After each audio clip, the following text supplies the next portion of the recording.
Waalaikumsalam warahmatullahi wabarakatuh. Waalaikumsalam warahmatullahi wabarakatuh.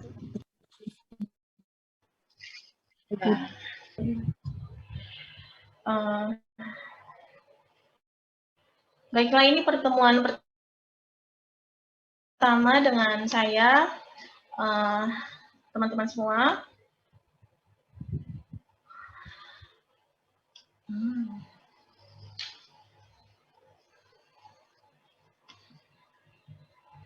Terputus ya?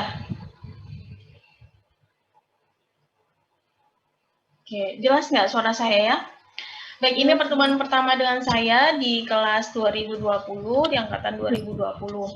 Baiklah, saya mungkin akan memperkenalkan diri terlebih dahulu, karena ini yang pertama buat pertemuan kita ya. Saya Antarini Driansari, mahasiswa sering memanggil saya dengan Ibu Tari gitu. Baiklah, pada kesempatan hari ini saya akan menyampaikan, akan sharing bersama dengan teman-teman semua, dengan mahasiswa saya angkatan 2020 ini mengenai asuhan keperawatan pada anak sebenarnya. Ya, tapi di pertemuan pertama kita akan memulainya dengan step pertama tentunya dari asuhan keperawatan atau proses keperawatan, yaitu pengkajian. Oke, nah saya yakin semua pasti sudah tahu proses keperawatan ya ada 5 langkah besar ya. Dan saya juga udah baca di mapping bahwa teman-teman sudah melalui berbagai macam askep dengan baik itu dari medical bedah begitu ya, maternitas sudah ya. Nah, jadi sebagian besar insya Allah sudah mengerti apa itu proses keperawatan. Nah, oleh karenanya pada sesi hari ini saya hanya akan lebih fokus tentunya pada pengkajian dan seterusnya proses keperawatan pada anak. Jadi saya tidak akan terlalu dalam menjelaskan ulang tentang konsep proses keperawatan atau asuhan keperawatan. Ya, ya. Hanya garis besarnya saja sebagai bentuk recall saja buat kalian semua. Oke, baik, kita akan masuk kepada slide selanjutnya, yaitu mengenai proses keperawatan. Nah, proses keperawatan itu khasnya pada kita, pada keilmuan kita, yang merupakan metode kita untuk mengidentifikasi masalah pada pasien. Gimana caranya ya gitu. Saya mau melakukan asuhan keperawatan. Oh, kalau kamu mau melakukan asuhan keperawatan pada pasien, pakailah proses keperawatan yang tadi yang ada 5. Nah, jadi secara garis besar, proses keperawatan itu merupakan metode kita untuk mengidentifikasi masalah dan memecahkan masalah keperawatan. Ya, nah ini merupakan cerminan pada ini. Apa yang sebenarnya dilakukan oleh kita sebagai seorang perawat akan tercermin dari proses keperawatan yang kita lakukan terhadap pasien. Itu maksud dari proses keperawatan. Sesuatu yang sebenarnya kalau dari dengan sekedar membaca simple gitu. Tapi pada akhirnya pada saat kita melakukannya pada pasien itu semua keilmuan, semua ilmu yang sudah melekat pada kita itu akan dipakai. Apa misalkan kita membutuhkan apa selain misalkan tentang pengetahuan penyakit, tentang skill yang kita miliki, apalagi yang penting dalam melakukan proses keperawatan pada pasien kita. Menurut teman-teman semua, apa yang kita butuhkan sehingga proses keperawatan kita bisa berjalan dengan baik, sehingga kita bisa turut membantu pasien mengatasi masalahnya. Kira-kira apa yang dibutuhkan? Keterampilan apa atau hal apa yang dibutuhkan? Yang penting untuk kita terapkan gitu dengan baik, sehingga proses keperawatannya juga akan menjadi baik. Ya, ada yang ingat?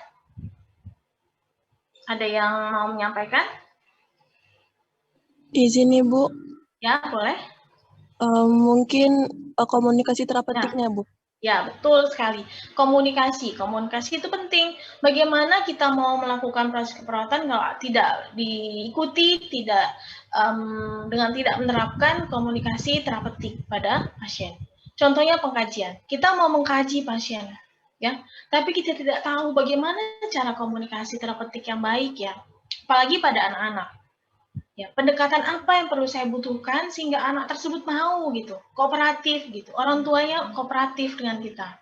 Ya, kita mau mengkaji anaknya, kita mau pinjem ya, kata gitu, pakai anaknya untuk kita kaji.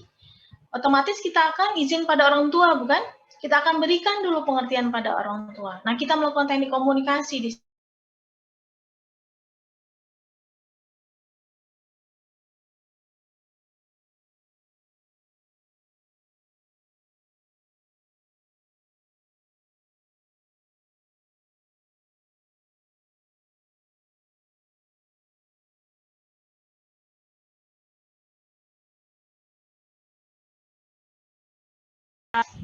gimana? Komunikasi yang seperti apa yang bisa kita terapkan, kita pakai gitu. Rambu-rambu apa dalam komunikasi yang perlu kita perhatikan sehingga proses keperawatan kita berjalan dengan baik kepada anak, kepada orang tua, atau kepada pasien secara umum. Ada yang bisa menjawab atau memberikan tanggapan? Dalam komunikasi apa yang perlu diperhatikan? Kalau kita sedang berkomunikasi dengan orang lain, apa yang perlu kita perhatikan? Izin menjawab, Bu. Iya, Mungkin boleh. tutur katanya harus sopan. Tutur kata, Terus kita juga bahasa harus, ya, berarti tata bahasa ya. Oke, ada lagi tambahan? terus kayak kita tuh bersikap care sama pasiennya gitu, Bu. Kayak mana, Mbak? Ulangi. Kayak kita care sama apa? Care. Ya, gitu, Bu. Bentuk care-nya seperti apa? Bahwa itu Kistia selfie care gitu. Kira-kira gimana? Kayak kita nyiptain kayak akrab gitu loh, Bu. Oke. Hangat ya gitu ya. Iya. Ya, oke. Ada lagi tambahan? Izin menjawab, Bu. Iya, boleh. Yang lain lagi, oke? Mungkin kata-katanya itu saat berkomunikasi singkat, padat, jelas, Bu. Tidak bertele-tele. Singkat, padat, jelas. Oke. Terus ada lagi? Intonasinya harus jelas, Bu. Intonasi, oke. Intonasi, kita ulangi tata bahasa, komunikasi yang hangat, tadi ya. Apalagi tadi? Singkat, padat, jelas, ya. Ada lagi tadi terakhir? Intonasi, ya, intonasi. Ada lagi, mungkin kelas bisa menambahkan? Boleh? Izin, Bu. Ya. Harus memiliki rasa empati yang tinggi, Bu. Rasa empati yang tinggi. Oke, itu ada cukup dulu ya. Ada 5 dari teman-temannya, ada 3 orang, ada 5 masukan gitu. Betul semua. Jadi dalam tata bahasa kita bahas dulu. Tata bahasa berarti kata-kata yang kita pilih ya. Nah, mumpung di tata bahasa nih, berarti dalam menjalin komunikasi pada pasien, termasuk ketika kita melakukan proses keperawatan adalah perhatikan tata bahasa yang digunakan. Tata bahasa masuk di dalam intonasi juga sekalian. Intonasi yang seperti apa yang perlu kita pakai? Kan terapeutik yang seperti apa? Boleh nggak kita tegas atau boleh nggak atau harus sehalus mungkin? Boleh tegas tapi tetap halus, Bu. Boleh tegas tapi tetap halus gitu ya. Oke.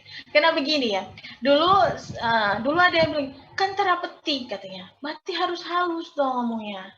Tuh, sikon gitu ya, halus yang seperti apa dulu? Mungkin kalau halus sepanjangan gitu ya, tidak akan didengar justru sama pasien ya. Jadi seperti biasa bicaranya, kalau ada yang perlu dipertegas, kita pertegas gitu. Tapi bukan berarti dengan volume tinggi yang meledak-ledak tentunya ya. Nah, seperti itu. Jadi tetap dipilih intonasinya betul. Terus kedua, pilihan kata-katanya. Nah, teman-teman semua dalam menjalin komunikasi dengan pasien dan keluarganya, perlu kita ketahui latar belakang pendidikannya. Oke. Ataupun secara umum buat ambil aman, misalkan gunakanlah pilihan kata yang umum. Ya, yang jangan kita misalnya, oh anak ibu sedang fever gitu. Fever demam gitu ya. dengan istilah-istilah medis yang terlalu banyak gitu, sehingga mereka sibuk dengan pikiran mereka sendiri. Itu artinya apa ya? Dikit-dikit artinya apa gitu ya? Kecuali kalau misalkan kita sedikit-sedikit mau memberikan pendidikan kepada mereka. Oh ibu, anak ibu mengalami apa dengan bahasa medis ya? Terus kita jelaskan maksudnya adalah seperti ini bu. Nah boleh gitu. Tapi jangan sampai sepanjang itu kita seperti berbicara dengan sejawat, dengan sedang perawat, dengan dokter gitu. Hal itu kan biasa dipahami ya, tapi kalau bagi masyarakat awam, mereka tentu akan kesulitan, ya, kesulitan. Nah, terus apalagi tadi ada satu yang tertinggal sebenarnya, kontak mata, ya. Kontak mata itu perlu. Terus kalau sentuhan, nah sentuhan jangan sedikit-sedikit ada sentuhan, apa sentuhan itu bagus itu. Iya, tapi ingat, apalagi kalau sama pada dewasa, tidak semua nyaman dengan tiba-tiba ada sentuhan gitu ya. Boleh nggak? Boleh, cuma pada kondisi tertentu gitu ya. Ya, tidak semua harus dikit-dikit katanya kan harus ada sentuhan touching gitu kan ya. Ya, gimana dulu gitu kan ya. Ingat, kita budaya ini kan nanti orang akan salah mengartikan. Ya, nah seperti itu. Terus kalau selain kontak mata juga kalau pada anak-anak nih tambahan ya buat semua sejajaran. Jangan seperti kita berdiri, anak lagi duduk, terus gini ya dek, seperti memerintah gitu, tidak seperti itu. Ya, jadi dudukkan dia sehingga kita sejajar dengan dia. Ya, atau kitanya yang merendah gitu ya, sehingga kita sejajar dengan pasien anak. Ini untuk anak yang sudah bisa diajak komunikasi. Ya, bukan berarti mentang-mentang sampai ke bayi-bayi baru lahir juga diperlakukan demikian ya, karena mentang-mentang harus komunikasi dengan bayi tadi jadi harus sejajar, enggak juga gitu ya. Maksud di sini adalah pada pasien-pasien yang memang sudah bisa diajak komunikasi untuk anak gitu. Ya, apalagi remaja benar-benar bisa diajak ngobrol kan ya, bisa diberikan edukasi seperti layaknya kita sesama dewasa. Nah, apalagi yang mereka yang seusia demikian, sangat penting bagi kita untuk memperhatikan posisi kita, kontak mata, intonasi suara, pilihan tata bahasa dan seterusnya, seperti yang Anda sampaikan. Gitu. Hangat betul, jangan misal begini, kayak gini ya, Anda bisa lihat kan kalau kita melipat kedua tangan di dalam ya di depan dada, nah itu juga cerminan tidak ada kehangatan sama sekali. Ya. Gimana pasien mau terbuka kepada kita, gimana dia mau menyampaikan apa keluhannya, apa yang dia rasa kepada kita kalau bahasa tubuh kita sudah mencerminkan yang demikian. Kita aja merasa kalau digituin orang enak gak ya? Nah gitu juga ketika kita bersikap pada pasien, ya. Nah, panjang nih ceritanya terkait dengan komunikasi, karena itu menjadi hal yang penting ya dalam melakukan proses keperawatan. Karena tahap pertama dari proses keperawatan adalah pengkajian. Nah, pengkajian isinya ada komunikasi. Teknik komunikasi yang kita gunakan sehingga tergali keluhan pasien. Apa-apa yang dia rasakan itu bisa tergali. Nah, selain itu juga itu komunikasi. Nah, selain itu juga bukan berarti isinya pengkajian itu komunikasi terus, bukan juga, ya. Kita mau melakukan pemeriksaan fisik, tapi tetap butuh juga komunikasi di dalam pemeriksaan fisik. Permisi ya Bu ya, permisi adik ya, kita buka dulu bajunya sebentar ya, sedikit ya. Kita suster mau periksa, oh kakinya gimana kondisinya, masih ada bengkak tidak, nah gitu. Perlu komunikasi bukan? Ya, jangan ujuk-ujuk langsung main buka aja, apalagi ke pasien dewasa langsung main buka aja. Nah itu kan nggak sopan yang model-model seperti itu. Ya, artinya komunikasi tetap akan dibutuhkan. Oke, selanjutnya kini khasan juga dalam proses keperawatan. Ya, dalam menerapkan proses keperawatan dalam melakukan proses keperawatan kita harus menerapkan beberapa prinsip. Ini belum Anda pelajari lebih dalam, nanti Anda akan masuk di keperawatan anak, ada mata kuliahnya sendiri, Anda akan belajar tentang filosofi. Tapi karena berhubung ini asuhan keperawatan pada anak, saya perlu menyampaikan itu. Ya, filosofi keperawatan anak itu merupakan pandangan yang dimiliki perawat dalam memberikan pelayanan keperawatan pada anak dengan berfokus pada keluarga atau family centered care, mencegah trauma atau traumatik care dan manajemen kasus. Ini harus diterapkan. Jadi nanti Anda kalau ada dalam skup keperawatan anak akan selalu diingatkan tentang FCC atau Family Centered Care, Traumatic Care, dan Manajemen kasus. Dua hal pertama, Family Centered Care dan Traumatic Care tidak bisa dilepaskan. Ya, kenapa harus Family Centered Care? Tahu maknanya? Fokusnya pada keluarga. Artinya apa? Apa-apa harus berhubungan dengan keluarga kalau menyangkut si anak. Karena anak adalah dalam pengawasan orang tua, keluarga. Jadi, kita mau merawat anak, harus setuju dulu dengan orang tuanya. Setuju nggak orang tuanya? Izin dulu sama orang tuanya. Welcome, mereka oke tidak gitu ya. Nah, terus kita juga harus melibatkan keluarga, memberdayakan keluarga. Memanfaatkan potensi mereka untuk turut serta dalam merawat anak ini. Artinya gini, bukan berarti mereka jadi menyuntik ya, keluarganya bukan ya.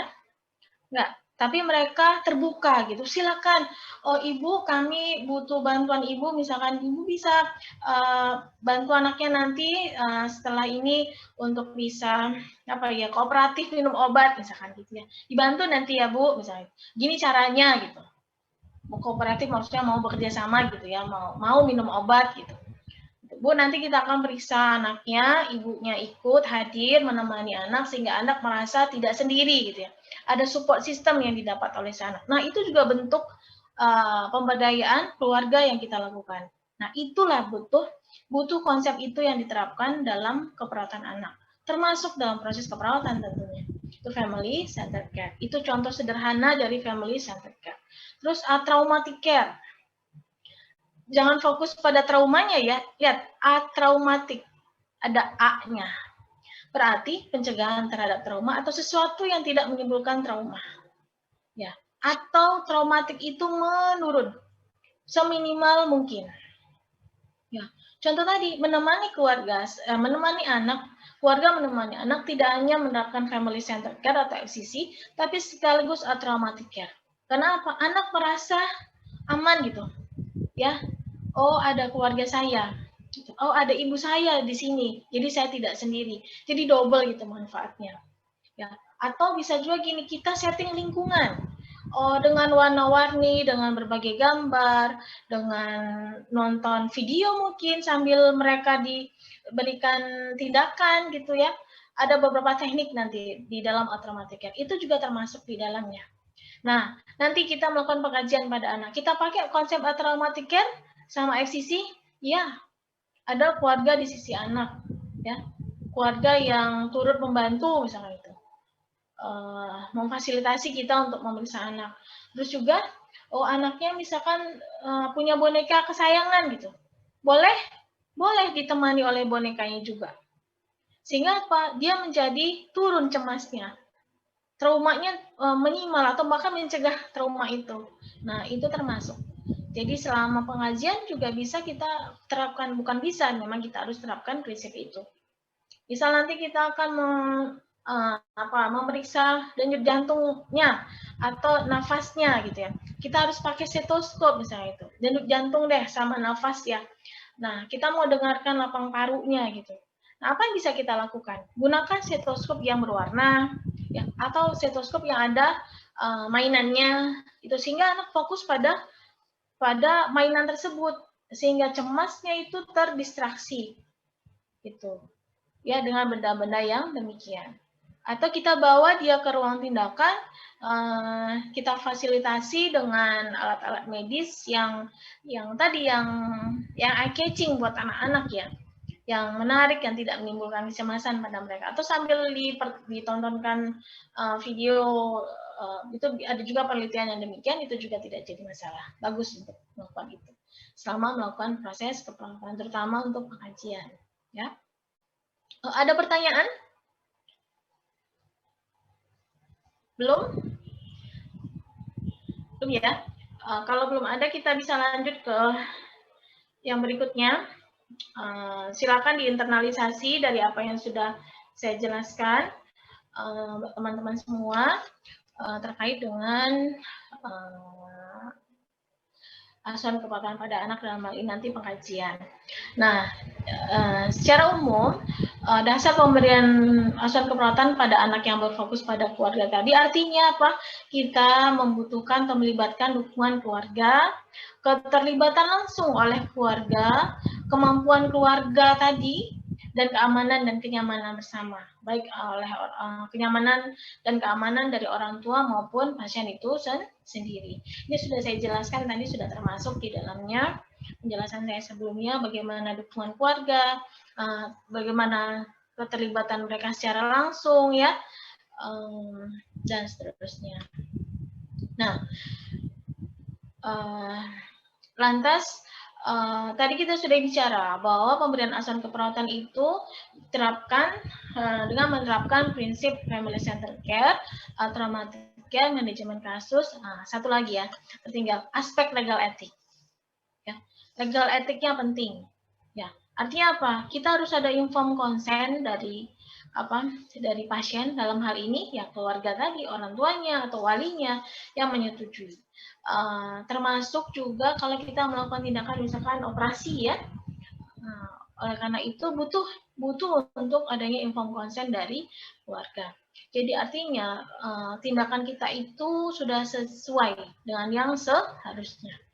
Itu etiknya misalkan berarti harus ada memperhatikan prinsip-prinsip etik, misalkan privasi pasien termasuk di dalamnya. Beretika ya. Kalau di dalam penelitian itu bisa dimaknai sebagai menjaga privasi pasien atau menjaga privasi responden gitu. Nah, termasuk juga di dalamnya ini menjaga privasi dari si pasien. Bagaimana kita menjaga kerahasiaan pasien, data-data pasien hanya digunakan untuk kepentingan perawatan dan pengobatan.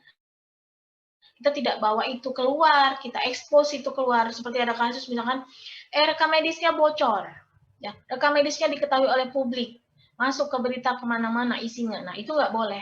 Nah, demikian juga pada pasien yang sedang dirawat, kita nggak boleh sembarangan mengeluarkan data-data tersebut. Data rekam medis, semua cerita tentang pasien, riwayat pasien, penyakitnya apa, pengobatannya apa, perawatannya apa, itu tidak boleh dibuka sembarangan. Ya, itu termasuk dalam legal etiknya. Menjaga kerahasiaan, ya, menjaga privasi juga termasuk di dalamnya. Ketika misalkan kita melakukan tindakan yang harus membuka pakaian pasien misalkan itu, ya berarti ya gimana? Kita harus tutup pintunya, tutup sampirannya, gitu, jaga agar pasien tetap merasa bahwa dia tidak diekspos. Gitu. Ya, kalaupun terbuka itu hanya untuk kepentingan pengobatan dan perawatan. Gitu. Itu makna konkretnya dari contoh-contoh di atas, ya. Oke, sekarang kita akan masuk ke step pertama dari proses keperawatan, yaitu apa? Pengkajian, ya, atau assessment. Pengkajian ini termasuk di dalamnya tidak hanya pemeriksaan fisik, tapi juga anamnesa, ya, wawancara dengan pasien. Bisa wawancara dengan pasien langsung, ataupun dengan keluarganya, ataupun kita bahkan mendapatkan info tersebut dari rekam medis yang sebelumnya, atau dari teman sejawat yang sebelumnya. Itu masuknya. Jadi pengkajian merupakan tahap pertama dalam proses keperawatan. Dia continue, ya. Artinya begini, saya langsung memberikan contoh konkret ya buat semua. Kita melakukan pengkajian, mungkin maknanya adalah pasien baru ya. Ngerti nggak maksudnya? Pasien saya misalkan perawat di bangsal anak, datang pasien hari Senin misalkan. Senin saya dinas, Senin pula saya dapat pasien baru. Oke, wajar nggak kalau saya lakukan pengkajian? Wajar dan bahkan wajib ya, saya lakukan pengkajian. Saya isi itu datanya. Saya bikinlah diagnosa, intervensi, implementasi, siap. Nah, langsung dilakukan tindakanlah pada pasien ini, perawatan pada pasien ini. Nah, besoknya saya akan melakukan saya kembali berdinas. Di Selasa, di Rabu, ternyata setelah saya lakukan perawatan lagi, muncul diagnosa baru sepertinya, masalah baru. Oke. Boleh nggak saya lakukan pengkajian lebih dalam terhadap kecurigaan munculnya masalah keperawatan baru? Mungkin nggak seperti itu? Mungkin, Bu. Mungkin iya. Berarti pengkajian tidak hanya kita lakukan benar-benar di awal, betul di awal, tapi dalam perjalanannya mungkin ada masalah baru yang muncul pada pasien gitu. Ya, yang ternyata di luar prediksi kita gitu. Mungkin dia ada keluhan sebelumnya yang yang selama ini sudah merasa diatasi oleh dia, tapi tiba-tiba ada lagi, muncul lagi. Mungkin ya, bisa saja kemungkinan itu ada. Gitu, ya. Nah, itu juga jadi perlu kita perhatikan. Nah, pengkajian tentunya aspek-aspek apa saja yang tentunya terlibat dalam kemampuan kita untuk mengkaji. Di layar ada di slide aspek kognitif. Ya, kita harus paham dulu dengan keadaan pasien. Oleh karenanya mengapa teman-teman semua yang kuliah di kesehatan itu pasti akan mempelajari dengan berbagai penyakit, dengan berbagai tanda dan gejala, keluhan demam, pasien ngomong demam, keluarga ngomong demam, membuat kita berpikir tidak? Iya kan? Oh, demam. Berapa ya lantas ya suhunya ya? Apa demam sepanjang hari gitu ya, atau turun naik demamnya. Pagi misalkan, oh nggak lagi demam normal, tapi menjelang siang mulai suhu tubuhnya naik lagi. Ya, terus misalkan dia bilang batuk suster, apa pikiran kita? Oh batuk berdahak atau batuk kering ya? Sudah berapa lama ya? Kira-kira sebelum batuk ingat nggak ya makan apa dia ya atau minum apa ya gitu kan? Ya nggak? Sering berulang tidak ya gitu. Nah itu akan membuat kita berpikir. Nah demikian juga ketika kita dihadapkan pada satu pasien, pikiran kita sudah banyak itu, pertanyaan diri kita sudah banyak. Oh saya mau mengkaji ini, mau mengkaji ini, mau mengkaji ini. Gitu ya. Nah jadi dibutuhkan aspek kognitif. Untuk apa? Untuk menganalisis nantinya, untuk menimbulkan berbagai pertanyaan di dalam diri. Dan juga pikiran kita, oh kita akan memeriksa apa ya kalau demikian. Pasien mengeluh saya, pipisnya sakit, dia bilang gitu. Ya, pipisnya sakit, nyeri katanya gitu. Nah, nyeri. Lantas apa yang akan kita tanya? Nyeri di area mananya dulu nih? Kata pasien kan, kalau dia pipis sakit, kita pastikan dulu kan? Terus juga banyak tidak urinnya? Atau kalau pipis sedikit-sedikit atau merembes, atau setelah pipis pengen pipis lagi gitu kan? Barusan pipis pengen pipis lagi misalnya, atau masih di kamar mandi juga rasa pipis itu nggak selesai-selesai misalnya. Itu semua akan jadi dorongan buat kita untuk bertanya.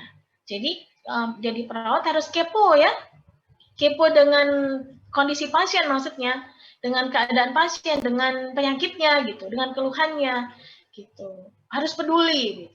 Nah, kedua juga harus terampil. Ya nggak? Jangan cuma bisa memikirkan, oh jadi saya nanti harus bisa ini itu gitu kan. Oh pasien ini kira-kira sakit ini karena keluhannya ini. Tapi juga harus dibutuhkan terampil. Oh saya mau Nancy, mau mengukur tekanan darah, bahasa orang umum kan Nancy gitu ya. Mau mengukur tekanan darah. Gimana cara mengukur tekanan darah yang betul? Ya, letak mansetnya di mana gitu. Itu juga perlu. Oh, saya mau mengukur suhu tubuhnya. Di mana tempat-tempat yang bisa diukur suhu tubuhnya? Itu, ya. Oh, termometer seperti apa yang mau saya gunakan? Kalau saya dihadapkan pada termometer air raksa, apa yang akan saya lakukan pada termometer tersebut sebelum saya memasangnya pada si pasien? Ya nggak? Terus juga misalkan, oh saya mau tahu tentang suara parunya gitu kan, dengan perkusi. Gitu kan.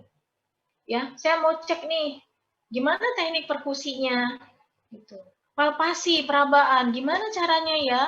Misalkan saya mau palpasi abdomen atau perutnya, gimana tekniknya ya? Nah, itu juga dibutuhkan keterampilan. Ya, buat semua. Nah, itu yang perlu kita perhatikan untuk kita kuasai nantinya. Semua dibutuhkan ketika kita mau mengumpulkan data, mengklasifikasi data, dan menganalisis data pasien. Jadi nanti data-data yang didapat itu dari semua pasien, kita akan analisis. Ya, bukan dibiarin aja. Ya, Sudah dapat datanya, sudah biarin aja. Bukan. Jadi kita kumpulkan ini nanti. Mana yang nggak normal ini? Misalkan head to toe, tahu head to toe? Dari kepala sampai ujung kaki, ujung jari gitu. Nah, oh di mata dia nggak ada keluhan, di ini dia nggak ada keluhan. Oh ternyata keluhannya ada di sini, kumpulin di organ abdomen, perut misalkan. Oh di abdomen ya keluhannya ini. Saya melakukan pemeriksaan fisik, ternyata memang betul ada distensi, kembung gitu ya. Terus ada kok teraba keras pada bagian kanan bawah ya. Gitu. Nah itu semua kita kumpulkan nanti, kita analisis. Gitu maksudnya ya. Kita kumpulkan, kita klasifikasikan, kelompokkan, baru kita analisis. Oke. Sampai sini teman-teman bisa memahami? Saya terlalu cepat menjelaskan tidak? Ada yang perlu Ibu ulangi? Belum ya? Belum, oke. Ya, gelengan kepala sudah cukup buat saya. Ya, nggak apa-apa nggak bersuara. Gelengan kepala aja oke. Ya, tapi berhubung di depan layar saya memang menggeleng ya. Kalau di bawah saya nggak tahu lagi karena cuma 3 orang yang tampili saya sama saya sendiri gitu ya. Oke, berikutnya. Nah, pengkajian.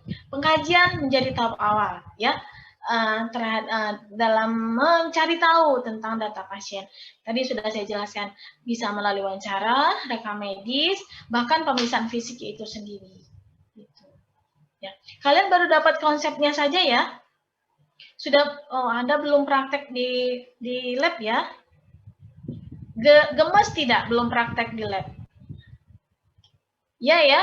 Karena saya juga memikirkan kalian, aduh belum ke lapangan, bukan ke lapangan ini, belum praktek ini ya. Ya nanti semoga segera bisa ya, teman-teman semua ya, sehingga tahu berbagai macam alat, melakukan teknik pemeriksaan fisik ya tadi seperti apa yang saya sebutkan tadi seperti apa. Oh ya, kalian udah tahu pengajian bisa dilakukan untuk pemeriksaan fisik itu bisa dengan 4 hal, apa aja? Inspeksi, ingat itu? Tahu? Tahu, Bu. Inspeksi sudah ya? Inspeksi, auskultasi, palpasi, perkusi udah oke ya? Udah tahu ya? Oke. Nah, aman kalau gitu ya. Oke. Nah, sekarang masuk ke berikutnya. Sekarang ke pemeriksaan fisik anak. Tentunya tujuannya untuk mengidentifikasi status kesehatan si anak dengan cara mengumpulkan data-data dasar dan juga riwayat kesehatan sebelumnya. Jadi penting komunikasi untuk menggali riwayat kesehatan sebelumnya. Tidak hanya keluhan saat ini, tapi juga riwayat kesehatan sebelumnya. Riwayat kesehatan bukan cuma riwayat kesehatan si anak, tapi juga keluarganya. Ya, karena apa? Ada beberapa yang juga terpengaruh dari keluarga. Oke, TB misalkan TB pada anak. Oh, kita tidak hanya bertanya tentang riwayat si anak mengalami TB. Kapan keluhan batuknya, sejak dimulai kapan?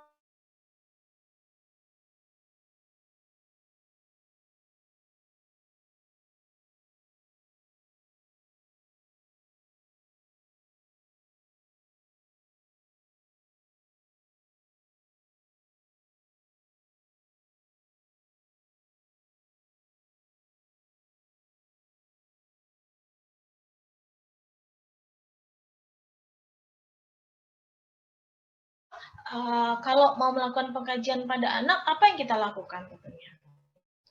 Persiapan ya, persiapan tidak hanya pada anaknya, tapi juga keluarga. Ingat tadi, oh ini kan pasien anak, berarti keluarga harus terlibat. Gitu ya. FCC, kan FCC, berarti persiapan anak dan keluarga. Gitu. Karena kan anak masih dalam pengawasan, dalam asuhan keluarga ya, jadi otomatis keluarga juga dilibatkan. Nah, lantas sebentar ya.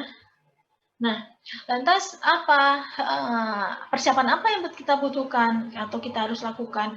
Yaitu jelaskan dulu kepada anak dan keluarga. Pada anak dan keluarga kita jelaskan mengenai apa, kita mau melakukan apa. Tujuan kita melakukan ini apa sih? Bu, saya suster siapa, jelasin, saya perawat siapa, gitu ya. Nah, terus bisa kita sampaikan, Ibu, anak Ibu akan kita lakukan pemeriksaan fisik, gitu ya. Tujuannya untuk apa lakukan pemeriksaan fisik? Biar kami bisa dapatkan data, biar kami bisa tahu keluhan anak apa, ada hal-hal yang tidak seharusnya terjadi pada tubuhnya, bisa kita ketahui lebih cepat begitu, sehingga perawatannya nanti juga akan tepat gitu ya. Nah, kita perlu sampaikan hal itu. Bagaimana caranya mau melakukan pengajian ini? Ya Bu, nanti kita lakukan pengajian di ruang tindakan, kalau di ruang tindakan, atau kita akan lakukan pengajian di sini, tapi nanti kita akan tutup ini ruangan, atau kita akan batasi pakai sampiran, sehingga anak tetap akan nyaman, tidak terbuka gitu ya, tidak jadi tontonan orang banyak lah istilahnya seperti itu. Nah, estimasi waktu, misalkan kapan? Kira-kira berapa menit, berapa lama, atau nanti ada lanjutan lagi mungkin, nah silakan disampaikan. Ya, sehingga anak dan keluarga bisa memahami itu. Kan mereka berpikir, oh ya silakan untuk kepentingan mereka sendiri. Oh waktunya gini, keamanan saya, kenyamanan saya tetap dijaga, oke? Nah, jadi kita akan dapat kerjasama dari orang tua dan anak. Itu. Sehingga harapannya pemeriksaan fisik bisa berlangsung dengan baik. Karena sebenarnya kalau mau pemeriksaan fisik head to toe betul ya, waktunya cukup lama ya. Ya banyak hal yang harus dilakukan soalnya gitu. Nah, jadi kenapa kita penting untuk melakukan memberikan penjelasan terlebih dahulu kepada anak dan keluarga. Nah, pengajian masih di skop pengajian, oleh karenanya persiapan anak dan keluarga menjadi hal yang penting, ya, karena turut menentukan keberhasilan pemeriksaan fisik dan juga wawancara selanjutnya. Nah, sekarang tadi udah persiapan anak dan keluarga, berikutnya persiapan lingkungan. Perlu lingkungan, ya, perlu dilakukan persiapan. Contohnya apa yang harus kita persiapkan? Pencahayaan. Kita mau meriksa apakah anak ini tubuhnya, warna kulitnya kemerahan atau bahkan kuning. Gitu ya, ada bayi-bayi yang kuning, gimana caranya kalau pencahayaannya nggak bagus? Kita bilang, oh hitam gitu ya, oh gelap gitu kan. Nah, gimana? Akan bisa salah nantinya. Hal yang remeh seperti ini, kesannya mungkin remeh ya, tapi ternyata sangat berarti dalam membantu kita mendapatkan data yang sebenarnya tentang pasien. Jadi pencahayaan ruangan itu harus cukup, jaga privasi anak, sekalipun bayi. Ya, jangan sampai bayi tersebut jadi tontonan pasien lain. Ya, selama kita melakukan pemeriksaan padanya. Apalagi tindakan bersama. Terus atur suhu dan suasana ruangan yang nyaman. Kenapa penting? Iya, pemeriksaan fisik bukan hal yang semenit 2 menit ya. Jadi suhunya harus diperhatikan. Dan suasana ruangan yang nyaman, tidak gaduh itu tadi. Tidak gaduh, pencahayaannya cukup, suhunya oke. Nah, maka akan membuat suasana ruangan yang nyaman dong ya. Sehingga mereka juga betah gitu ya. Kita juga pemeriksa, kita sebagai pemeriksa juga akan nyaman gitu tentunya. Sehingga kita fokus dalam melakukan tugas kita. Tuh. Jadi persiapan apa saja tadi? Persiapan pasien dan orang tua ya, persiapan lingkungan. Oke, berikutnya, nah secara umum apa yang kita lakukan pada si pasien? Setelah melakukan persiapan orang tua dan anak, persiapan lingkungan, kita juga lakukan penilaian umum bayi dan anak. Meliputi postur tubuh, kebersihan diri, dan tingkat kesadaran. Itu secara umumnya. Postur tubuh, ada pasien yang datang membungkuk, boleh kita tulis itu. Membungkuk dalam artian begini ya, kalau misalkan ini di luar anak ya, lansia misalkan itu ya. Oh, atau dia nggak bisa dalam bantuan gitu ya. Sempoyongan mungkin gitu. Nah, itu jadi apa ya? Jadi suatu data buat kita ya. Walaupun misalkan kita menyadurnya ke dalam tulisan itu tidak sempoyongan gitu ya, nulisnya ya misalkan. Atau dengan bahasa lain gitu kan ditulis seperti itu. Ini secara umum. Oke. Nah, sebelum ini kan setelah ini ada isinya ya dari pengajian pada anak. Nah, teman-teman belum masuk ke situ. Nanti pada saat di keperawatan anak 1. Ya, dan 2 kan benar-benar mempraktikkan gimana cara memeriksanya. Nah, oleh karenanya untuk pada tahap ini di KDK 2 teman-teman akan diajari dulu cara atau akan dipahamkan dulu mengenai formatnya dulu. Ya. Kita akan beralih ke ini, ke yang lain dulu, ke materi lain. Oh, maaf, bukan materi lain, tapi media lain ya. Jadi, sebentar. Saya harus dokumentasi dulu. Oke, saya akan share file satu lagi ya. Ada pertanyaan? Ada? Sambilan saya beralih ke Format asuhan keperawatan pada anak. ya, ini contoh formatnya. Secara umum untuk identitas dan lainnya itu sama aja dengan pada dewasa ya. Kita di sini nama pasien. Ini nama pasien. Bukan inisial, saya bikin inisial karena memang pada satu profesi laporannya harus pakai inisial kalau untuk di anak-anak ya, karena terkait dengan kerahasiaan tadi. Tapi sebenarnya kalau kita praktek di lapangan itu tidak menggunakan inisial, gimana pakai inisial dong ya, salah dong ya, harusnya pakai nama gitu. Nanti salah pasien kalau kita pakai inisial. Oke, ini nama pasien, usia, jenis kelamin itu harus diisi.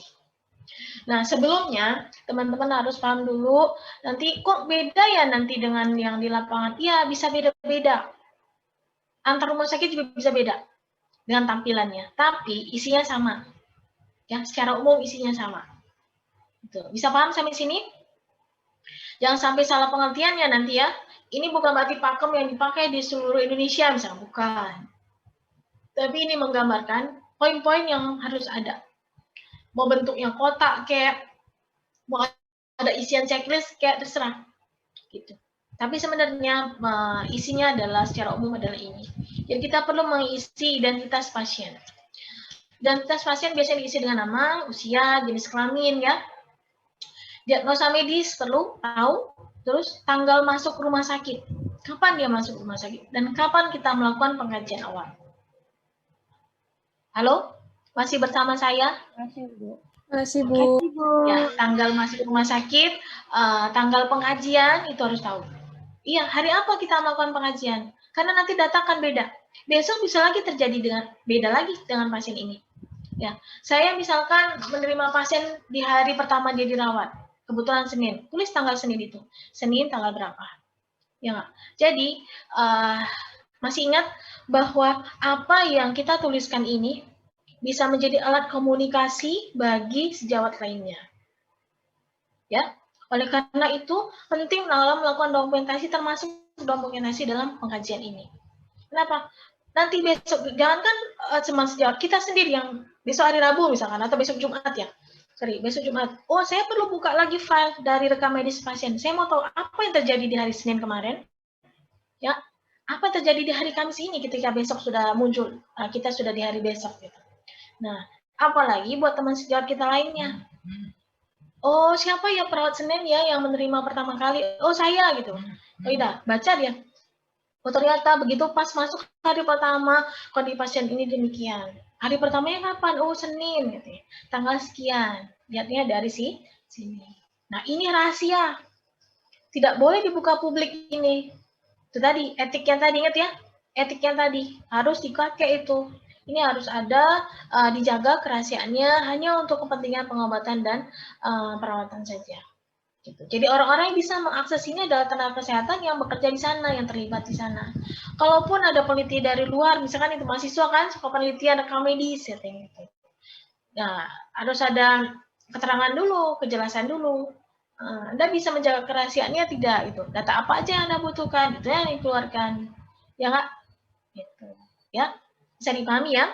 Nah, termasuk di sini apa yang kita cantumkan, bisa nama wali juga bisa ya. Kalau misalkan ayah ibunya tidak ada, bisa nama walinya, pekerjaannya mereka apa, pendidikan bahkan seperti itu, bisa alamatnya, alamat tinggal. Nah, keluhan utama. Keluhan utama yang membuat pasien tersebut datang ke rumah sakit, mencari pelayanan kesehatan, mencari perawatan, pengobatan. Nah, ini mungkin sudah di yang lain ya. Cuma saya hanya akan memberikan gambaran pada teman-teman semua. Ini loh formatnya di anakku seperti ini.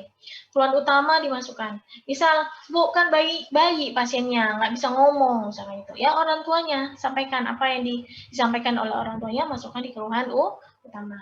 Gitu ya. Berarti ya. Nah, riwayat kehamilan. Nah, mungkin di yang apa ya, di jiwa, di itu mungkin nggak ada ya, tapi di anak-anak ini ada riwayat kehamilan. Prenatal berarti sebelum masih hamil gitu istilahnya gitu ya, belum melahirkan. Gimana prenatal? Apa aja? Boleh Anda tanyakan. Misalkan prenatal, Bu, selama hamil Ibu naik berapa kilo? Ya, kehamilan keberapa ini Bu pada anak pasien ini gitu waktu itu. GPA-nya berapa bisa Anda tulis di situ. Gitu ya. Nah, terus ibunya udah pernah menerima imunisasi apa selama ibunya hamil. Gitu. Keluhan apa yang menyertai ibu selama ibu hamil adik ini, ya. Anak yang sedang dirawat ini apa. Gitu. Nah, kadang-kadang Anda bisa menemukan loh, ada ibu yang ingat, ada yang tidak gitu ya. Jadi isinya sesuai dengan apa yang disampaikan ibu ya. Kira-kira ibu ini kemarin berat badannya selama hamil sekian kilo, nggak boleh ya. Ya, ibu mengatakan ibu lupa tentang apanya, tapi ingat pada bagian apa. Nah, itu tulis saja. Oh, ibu mengatakan berat badannya naik sekian kilo. Sudah mendapatkan imunisasi TT selama beliau mendak. Nah, namun ibu lupa apa gitu. Atau ibu mengatakan tidak pernah minum obat-obatan apapun selama hamil, misalkan gitu ya. Nah, itu bisa Anda tuliskan selama pada bagian prenatal ini. Nah, intranatal. Intranatal itu proses kelahirannya. Bahkan ada mahasiswa yang suka nuliskan lahir di tolong bidan, gitu ya. Lahir per vaginam atau normal. Lahir dengan tindakan seksual anak berapa, kondisi ibunya seperti apa, gitu. Ya, bisa ditulis di intranatal. Postnatal juga begitu. Bagaimana kondisi si ibunya, bahkan si anaknya saat setelah kelahiran, beberapa hari setelah kelahiran, gitu. Ya, apa ASI, minum ASI dari sejak lahir, atau bagaimana anaknya, apakah anaknya, ya gimana kondisi anak setelah kelahiran, dan juga ibunya bisa ditulis di situ. Kenapa? Ini bisa jadi informasi buat kita. Oh, anak ini memang riwayat kelahiran prematur ternyata. Gitu ya, bisa tahu kan? Dari intranatalnya. Berat badannya sekian, gitu. Oh, jadi riwayat anak ini begini. Nah, nanti kita cocokkan dengan kasus si anak, dengan keluhan-keluhannya, dengan hasil pemeriksaan fisik pada si anak. Begitu maksudnya. Oke? Oke, saya mau tanya sebentar, sudah 95 orang tidak yang hadir? Sudah, Bu. Berapa orang yang hadir? Sudah ya? Oke. Nah, tadi udah riwayat kesehatan, sudah keluhan utama, riwayat kehamilan, riwayat kesehatan yang lalu. Nah, berikutnya riwayat kesehatan yang lalu juga ada apa pembagiannya lagi.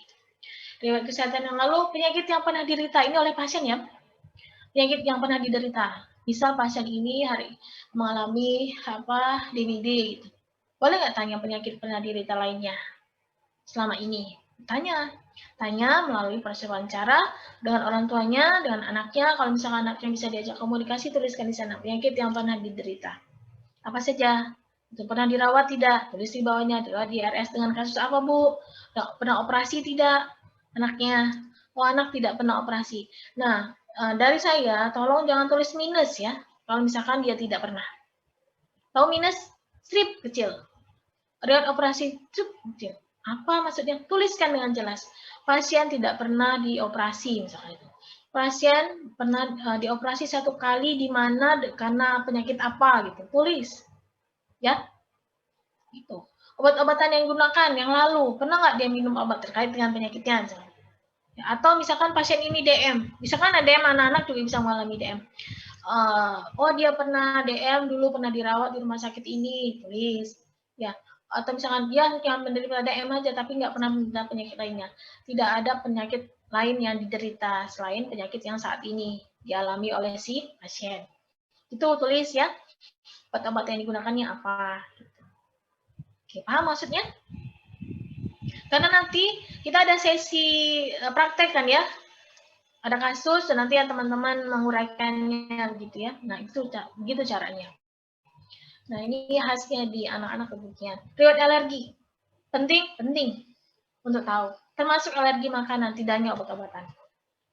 Ya, ditanyakan. Misalkan pasiennya mengatakan, oh anak saya suster punya alergi telur gitu, alergi terhadap telur, apalagi alergi apa makanan lainnya atau obat ini dia nggak bisa minum, ya. Nah, banyak hal yang bisa kita gali.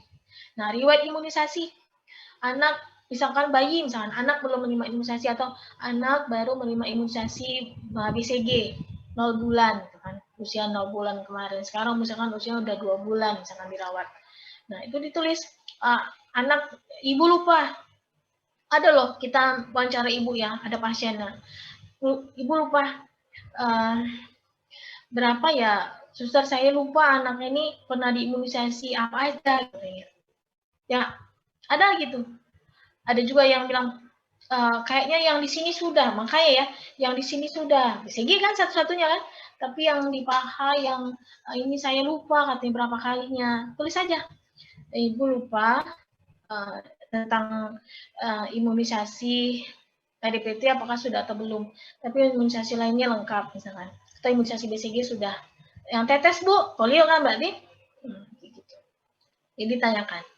Ada ibu-ibu yang memang apa riwayat imunisasi anak lengkap katanya, sudah semua, rajin katanya. Oke, tulis aja di situ. Ibu mengatakan anak sudah menerima semua imunisasi dasar dengan lengkap. Lain-lain, yang lain-lain apa yang tidak ada di sini? Ya, keluhan lain apa? Misalkan tidak ada, ya tulis saja tidak ada. Ya, memang dibuat kolom lain-lain kalau ada info apa yang perlu dimasukkan di form ini. Riwayat kesehatan keluarga, ya juga demikian. Keluarga bisa, misalkan ada anak tadi TB contohnya ya, anak mengalami TB, didiagnosa TB dan seterusnya, dari diagnosa medis di atas kan. Nah, terus kita tanya ke keluarganya, Ibu, ada nggak anggota keluarga Ibu yang juga mengalami TB? Gitu. Ya, atau thalassemia misalkan gitu. Atau apalagi yang genetis lah misalkan, bisa DM misalkan gitu, bisa ditanyakan. Misalkan tidak ada kaitannya dengan penyakit anak sekiranya, atau keluarga tidak pernah menderita penyakit degeneratif, penyakit seperti apa itu bisa dituliskan. Gitu. Paham maksudnya? Ya. Kalau misalkan tidak ada riwayat kesehatan riwayat penyakit yang berarti ya tidak perlu ditulis. Misalkan gini, kalau misalkan flu batuk kan biasa ya, lumrah itu ya nggak perlu ditulis saya pikir ya, yang memang betul-betul penyakit gitu maksudnya, yang membutuhkan perawatan, pengobatan panjang kayak dirawat gitu, seperti itu. Nah, berikutnya genogram. Sudah tahu ya bikin genogram gimana ya? Minimal 3 generasi. Sudah ya? Sudah ya, oke. Nah, riwayat sosial. Oke, ya. Riwayat sosial pada anak. Dilihat pergaulannya. Anak sering bermain bersama teman yang lain, atau termasuk anak yang cenderung menyendiri kah? Malu kah gitu? Atau anak sering bermain dengan teman-temannya? Tulis aja di situ, ya sosial. Anak termasuk anak yang ramah, misalkan. Nah, gimana kita tahunya? Dari keluarga. Ya, selama ini gimana anaknya dalam bergaul? Terhadap orang lain seperti apa? Tuliskan apa yang kita temui, apa yang kita dengar dari keluarga. Informasi apa yang kita dapat dari luar, itu yang ditulis. Oke, berikutnya, baru kita masuk ke hal berikutnya. Kebutuhan dasar anak. Kebutuhan dasar, makan.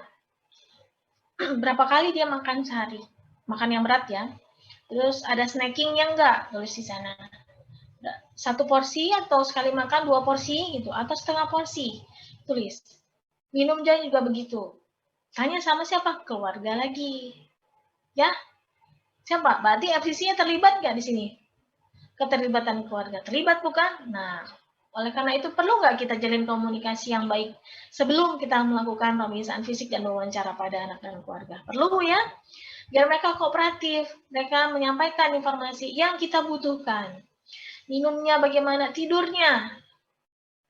Tidur malam berapa jam anak ini, Bu? Sering terbangun tidak? Kalau tidur siang, ada nggak anaknya tidur siang? Atau tidak ada dia tidur siang? Eliminasi baik urin maupun feses, ya, BAB dan BAK ditulis. Eliminasi, singkat Ibu, anak ini pipis berapa kali dalam 1 hari? Gitu. Ya, ada keluhan tidak dari si anak selama ini? Ya nggak? Warnanya seperti apa? Ditanyakan. Terus kalau misalkan anaknya udah besar remaja, bisa tanya langsung juga ke anaknya. Ya. Terus BAB-nya juga, aktivitas bermain. Lebih baik banyak bermain dengan teman sebaya yang ada kaitannya dengan riwayat sosial, atau dua-duanya. Dia juga fokus juga pada permainan sendiri, misalkan gitu. Bermainnya dalam rentang waktu berapa jam dalam satu hari gitu loh. Atau kalau dia pulang sekolah gitu. Nah, itu harus kita tanyakan. Sudah untuk kebutuhan dasar itu. Nah, berikutnya pemeriksaan fisik. Nah, kita boleh masuk nih pemeriksaan fisik. Di atas lebih banyak mengenai anamnesa ya. Ingat ya, di atas kan lebih banyak anamnesa atau wawancara. Baik pada anak langsung bisa, ataupun pada orang tua, ataupun pada walinya. Nah, berikutnya baru masuk ke pemeriksaan fisik. Kedua-duanya, baik wawancara maupun pemeriksaan fisik, termasuk dalam pengkajian. Nah, pemeriksaan fisik meliputi keadaan umum. Itu tadi, sadar tidak anaknya, kesadaran anak apa, kompos mentis, gitu, tulis di sana, ya. Atau anaknya apa, koma mungkin, nah tulis saja. Gitu. Tinggi badan dan berat badan anak, ditulis. Tinggi badan misalkan berapa senti, tulis satuannya ya. Dan berat badannya, tulis juga. Kalau dia bayi misalkan 50 cm, panjang badan berarti garis miring apalagi, berat badan 3000 gram. Misalkan berarti atau 3 kilo. Tulis di sana. Lingkar kepala. Nah, lingkar kepala yang sampai dengan usia 3 tahun. Ya, kecuali anak tersebut ada kelainan pada bentuk kepala. Baru ditulis. Kalau misalkan anaknya sudah SD, sudah TK, SD, SMP, ya 18 tahun sampai dengan usia 18 tahun, nggak usah lagi dicek lingkar kepalanya ya. Ini lingkar kepala untuk anak-anak yang masih dalam proses pertumbuhan golden age gitu loh, sampai dengan usia 3 tahun. Kebanyakan begitu. Ya kecuali kalau anak tersebut ada kelainan, baru ditulis, baru diisi. Oke? Ya. Sekarang remaja, adik kalian SMP, dirawat apa, diukur lingkar kepalanya? Enggak lagi ya. Enggak lagi. Oke, berarti dikosongkan. Tidak diukur gitu. Karena usia anak juga sudah tinggi. Walaupun masih dalam rentang usia anak, cuma bukan lagi usia di bawah 3 tahun gitu ya. Nah, tanda vital. TD itu tekanan darah, saya singkat saja di sini, sebenarnya harus dipanjangin ya. Tekanan darah berapa? Kalau pada bayi dan anak yang bawah 3 tahun nggak perlu biasanya ditulis. Kecuali kalau mereka ada kelainan jantung. Ya, baru kita isi. Berikutnya heart rate. Denyut nadinya, RR, respirasi rate, berapa kali pernafasannya. Ingat, 1 kali dalam diperiksa per menit penuh ya, per menit penuh, usahakan per menit penuh. Tulis satuannya, misalkan 20 kali per menit, 20 X per menit, atau 20 kali per menit. Suhu juga begitu, berapa? 36,7 derajat Celcius, misalkan, nah, tulis. Jangan tulis 37 aja. Nah, ini adalah contoh head to toe. Head, kepala, tutu, sampai ke tu. Sampai ke ujung kaki, sampai ke ibu jari gitu loh ya. Nah, ini diisi nanti. Nanti kita hari apa nanti akan praktekkan bagaimana cara mengisinya. Ada contoh kasus nanti, terus diisi ke dalamnya. Mata, pakai yang 4 tadi loh, inspeksi, auskultasi, perkusi, dan palpasi. Tapi lihat organnya. Kalau misalkan mata nggak ada, dia auskultasi kan, perkusi dan palpasi. Berarti inspeksi saja. Tulis hasil inspeksi pada mata apa. Misal, apa yang kita lihat pada mata contohnya? Kebersihan. Ya, kebersihan mata. Simetris tidak. Gitu. Refleksnya. Warna konjungtiva, warna sklera. Oke? Nah, itu yang kita lihat dan isi ke dalamnya. Terus, ngisinya, jangan tulis positif, negatif ya. Misalkan refleks positif. Oke lah, refleks ada. Refleks apa dulu? Refleks kan ada 2 kalau di mata. Kornea dan pupil atau refleks cahaya. Itu contohnya saja. Ya, ini adalah contoh head to toe, bukan per sistem. Ingat, kita juga pemeriksaan fisik itu ada 2 pilihan ya. Pertama, head to toe atau per sistem. Jadi langsung dikelompokkan per sistem. Misalnya sistem pernafasan, jadi semua tentang pernafasan. Bisa campur organnya, bisa ada hidung di situ, ya. Tentunya ada paru-paru di situ. Oke? Nah, pencernaan berarti ya abdomen saja ya, gitu. Nah, contoh-contohnya yang seperti itu untuk di pembagian macam-macam model pemeriksaan fisik. Pertama head to toe dan kedua per system. Nah, yang dicontohkan di anak ini adalah yang head to toe, per organ dianya, bukan per system. Per sistem itu, per sistem organ bisa jadi, tapi dia berdasarkan, dia bisa campur beberapa organ terlibat, gitu. Ya. Misalkan sistem panca indera, banyak tuh organ yang terlibat ya. Bisa dikelompokkan beberapa organ di situ. Nah, kita nggak pakai itu. Kalau mau pakai juga boleh, tapi yang saya contohkan itu head to toe. Oke, sampai sini bisa dipahami ya. Mata gimana, keadaannya hidung, gimana mulut. Misalkan contoh ke hidung dulu. Apa yang kita inspeksi dari hidung? Simetrisnya, kesimetrisan hidung. Ada yang deviasi kan? Pernah lihat orang yang nggak simetris hidungnya? Nggak simetris dalam artian gitu, penyimpangan. Ada yang miring. Gitu. Bisa ditulis di situ. Pasase hidung, ya kebersihannya, septal, letak dari septum nasal. Septum nasal itu bagian tengah-tengah hidungnya pembatas lubang kanan dan kiri, itu septum nasal. Itu, nah itu kita inspeksi. Oke. Mulut banyak. Mulut itu dari kebersihan mulut, kelembapan kondisi bibir seperti apa, warnanya, warna bibirnya, mulutnya, bibirnya juga lembab atau tidak, gitu. Terus juga kebersihan dalam mulutnya, giginya, jumlah gigi, kebersihan gigi. Nah, banyak ya mulut. Nah, itu semua kita kaji. Nah, kira-kira butuh waktu lama tidak kalau demikian? Lama kan? Ya, maka dari itu perlu kontrak waktu, perlu penjelasan pada orang tua dan juga pada si anak. Mau ini butuh waktu. Gitu. Ini saya cerita untuk yang di Bangsal ya, pemeriksaan fisik yang di Bangsal. Bukan di UGD. Kalau UGD kan langsung tembak dulu dia. Mana yang dikeluhkan pada si anak? Yang pertama kali tentunya yang tetap harus dilakukan ya tanda vital ya, pemeriksaan tanda vital dan juga keluhannya di mana. Masalahnya saat itu ada di mana, ya? Itu yang diatasi, yang dikaji terlebih dahulu. Oke, nah setelah itu sangat terasa si UGD, boleh dia dikirim misalkan harus rawat lanjut, berarti dia masuk ke Bangsal. Dan di Bangsal baru dilakukan pemeriksaan lebih lengkap. Boleh ada pemeriksaan dari si di UGD lengkap mungkin, nanti dilengkapi lagi di Bangsal. Gitu. Nah, jadi teman-teman semua bisa baca juga hasil pemeriksaan di UGD kalau misalkan dia masuk dari UGD atau dari poli kalau misalkan dia masuk dari poli. Gitu. Ya, poliklinik maksudnya poli itu. Oke. Nah, ada pertanyaan? Ayo. Belum ada? Maksudnya diam itu apa ya? Bisa dipahami, bingung, atau gimana? Atau sebagian bingung, sebagian mengerti, atau masih berusaha untuk menginternalisasi, berusaha untuk memahami sedikit-sedikit gitu ya? Oke, syukurlah ya. Jadi jangan sampai diam itu membuat ibu juga bingung ya, anak saya ini ngerti apa enggak gitu ya. Saya udah ngoceh dari tadi gitu ya, gimana gitu. Saya berusaha untuk agar teman-teman semua paham. Ya, iyalah ya, kita sudah online, rugi gitu ya kalau nggak dipahami ya. Oke. Udah buang kuota, sama aja sih mau online mau enggak, semuanya juga butuh pengorbanan. Ya, lanjut.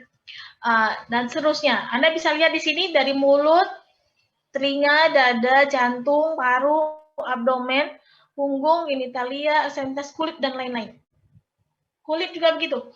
Teraba kulit, nah kulit bisa dipalpasi untuk teraba, hangat tidak, atau dingin, gitu ya.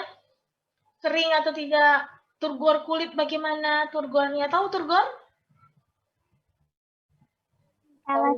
Elastis tidaknya. Tidaknya, oke. Dan oke, betul. Nah, lanjut. Sudah tentang pemeriksaan fisiknya, head to toe selesai. Lanjut apa lagi dong? Nah, ada lagi. Ya, ini di anak ini cukup banyak ya. perintilannya banyak. Ya, termasuk riwayat-riwayat kesehatan sebelumnya, riwayat keluarga, riwayat kehamilan ibu, masuk semua ya. Kita cari tahu semuanya. Gitu. Nah, terus ada lagi pemeriksaan status nutrisi. Namanya anak-anak. Kita harus tahu anak tersebut dalam kondisi gizi yang baik, kurang, atau bahkan gizi buruk. Bagaimana caranya? Nanti ada pelajaran sendiri. Tapi teman-teman, sementara ini untuk diketahui dulu, apa aja sih klinisnya? Si anak misalkan klinisnya apa? Tampak kurus gitu ya. Kalau sepenglihatan kita, diinspeksi, oh anak kurus, misalkan klinisnya kurus. Oh anak tampak ideal, misalkan itu. Oh anak gemuk, gitu. Nah, terus baru kita kaji lebih dalam berat badan per usia, tulis gitu kan. Tinggi badan per usia berapa? Tinggi badan sekian dari semiring usia sama dengan berapa hasilnya. Berat badan juga begitu. BB per TB berapa? Baru simpulan. Simpulan dalam artian baru diputuskan anak tersebut gizinya apa. Ngerti nggak? Cukup, baik, kurang, ataupun buruk. Gitu. Itu kesimpulannya. Paham sampai sini? Ingat ya. Itu maksudnya ya. Disimpulkan, jangan sampai BB per U, TB per U, BB per TB. Nggak tahu. Nah, info dari sini juga bisa membuat kita berpikir, anak ini ada masalah nutrisi tidak ya? Itu ya. Oh, anak ini kurang gizi nih gitu. Jadi kita bikinlah apa di dalam analisis data nanti. Itu. Oke, dah. Cukup? Lanjut ya. Oke, tampak berpikir keras sepertinya. Aduh, ini model baru lagi kali. Oh, ini nambah lagi nih ya. Apa poin-poinnya ya. Gitu. Nah, pemeriksaan penunjang. Perlu? Ya, pemeriksaan penunjang. Tulis di sana kalau misalkan anak tersebut begitu masuk sudah disertai dengan hasil pemeriksaan laboratorium. Ya, tinggal kita salin. Tanggal pemeriksaannya berapa? Jenis pemeriksaannya apa saja, tulis satu-satu di sini. Hasilnya apa? Hasil si anak ya, sama nilai normalnya sendiri berapa. Tinggal disalin saja dari formnya sendiri. Jadi kalau kita belajar, biasanya kalau misalkan di rumah sakit, form itulah yang dilampirkan di map khusus untuk pasien. Jadi kadang kita nggak menulis lagi, tinggal kita lihat. Ngerti? Ya? Ini karena kita belajar, jadi kita salin ke dalam ini. Tapi kalau sesungguhnya, kalau teman-teman sudah bekerja, biasanya tidak menyalin seperti ini. Lembaran dari lab itulah yang langsung kita lampirkan ke map pasien. Ya, jadi mapnya itu tebal, isinya semuanya. Mulai dari apa-apa kata dokter, misalnya apa, semua di situ. Mulai termasuk form pengkajian kita. Termasuk data-data dokumentasi yang dilakukan oleh perawat. Masuk semua di situ. Nah, itu yang harus dijagain. Saya bilang di awal tadi, kerahasiaan pasien harus dijaga. Rekam medisnya tidak boleh bocor kemana-mana. Ya. Oke. Nah, ini laboratorium. Terus kalau ada yang lain hasil ronsen, Bu, tulis hasil ronsen. Apa? Ronsen tanggal sekian, tulis aja seperti narasi biasa. Titik 2 hasilnya apa? Misalkan dia pernah ronsen paru, bagaimana kondisi parunya setelah dilakukan ronsen pada tanggal sekian.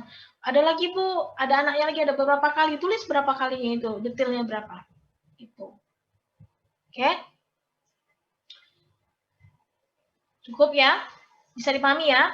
Nah, kita lanjut ke terapi atau misalnya. Misalkan, Bu, ada lagi, dia pernah USG abdomen, misalkan itu. Bukan cuma ronsen paru, ronsen dada, gitu. Ada yang lagi, boleh tambahin. Bu, pernah dilakukan, apa, misalkan, barium enema, hasilnya begini, tulis barium enema. Mungkin kalian belum tahu ya, cuma nanti kalau Anda menemukan itu, tulis saja. Pemisahan atau terapi lainnya yang pernah diberikan. Pemisahan lainnya. Nah, berikutnya tambahin terapi. Misal, Bu, dia dapat pengobatan ini sebelum masuk rumah sakit, misalkan. Atau, Bu, tadi dari UGD dia udah dapat terapi ini, tulis terapinya apa saja. Oke, ngerti? Kita posisikan diri kita di bangsalin, biar Anda nggak bingung ya. Kita ada di ruang rawat, kita menerima pasien. Pasien ini kita terima macam ada 2. Bisa dari UGD atau dari poliklinik. Nah, data dari UGD atau poliklinik bisa kita pakai. Untuk hari itulah, kita lampirkan. Gitu ya. Kan kadang begini, terapi dia di UGD misalkan masuk di UGD. Kadang-kadang sudah diinfus ya dari UGD ya. Nah, didorong sambil berinfus. Nah, itu kita bisa catat dia dapat apa ya dari UGD tadi ya. Infus apa saja, terapi apa saja ya. Gitu. Oke. Sudah? Nah, lanjut ya. Nah, ini nomor 12. Banyak ya ternyata ya. Ini pegel juga loh ngisi ini. Tapi tetap harus semangat. Ya, jangan sampai 12 hajar juga. Nggak jadi masalah gitu ya. Baru satu pasien, belum lagi kalau pasien Anda 5, 10 gitu ya. Oke, berikutnya. Pemeriksaan riwayat tingkat perkembangan sebelum dirawat. Nah, teman-teman, ini hanya diisi kalau pasiennya berusia 0 sampai 6 tahun. Atau 0 sampai 72 bulan. Kalau lebih dari situ, misalkan kemudian pasien remaja SMP, nggak usah ada tulis ABC-nya dari pemeriksaan riwayat tingkat perkembangan ya. Tulis saja keterangan pasien usia 17 tahun misalnya. Atau pasien usia 14 tahun.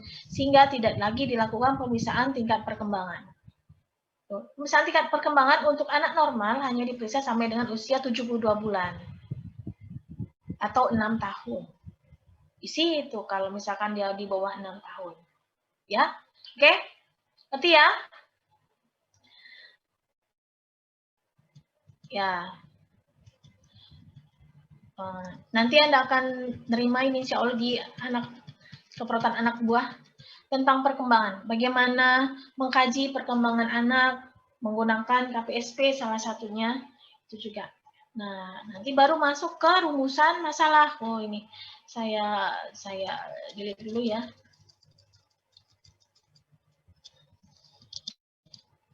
Nah, ini adalah contoh pohon masalah atau analisis data. Tahu DO? Tahu, Bu. Data objektif ya. DS, data subjektif. DO didapat dari pemeriksaan fisik. Misal, ini anak kayaknya dicurigai mengalami gangguan nutrisi. Ya, sesuai dengan Siki, SDKI apa nulisnya, misalkan gangguan nutrisi, taruh gitu ya.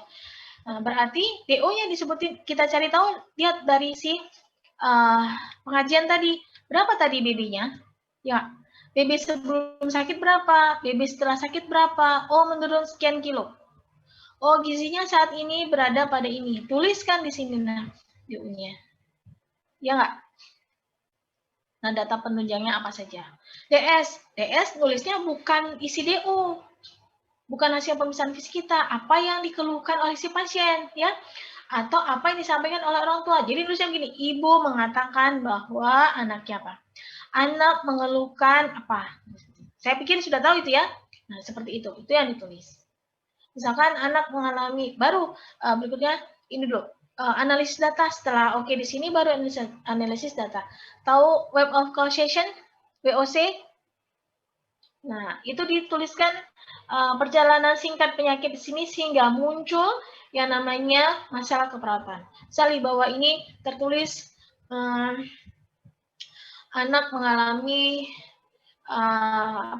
gangguan perfusi jaringan. Berarti sebelumnya di sini harus ada nih panah-panah ke bawah isinya. Perjalanan sehingga muncullah masalah keperawatan berupa gangguan perfusi jaringan atau gangguan nutrisi. Nah, di sini tulis gangguan nutrisi. Sesuai dengan STKI aja apa? Nutrisi tidak cukup atau apa dan seterusnya, atau hipertermi, demam anaknya di sini. Nah, kalau misalkan contoh masalah keperawatan yang muncul seperti hipertermi. Berarti DO-nya tentang apa aja? Suhu ya. Suhu tubuh anak berapa? Akralnya bagaimana? Perabaan pada kulit gimana rasanya di kita? Apakah panas?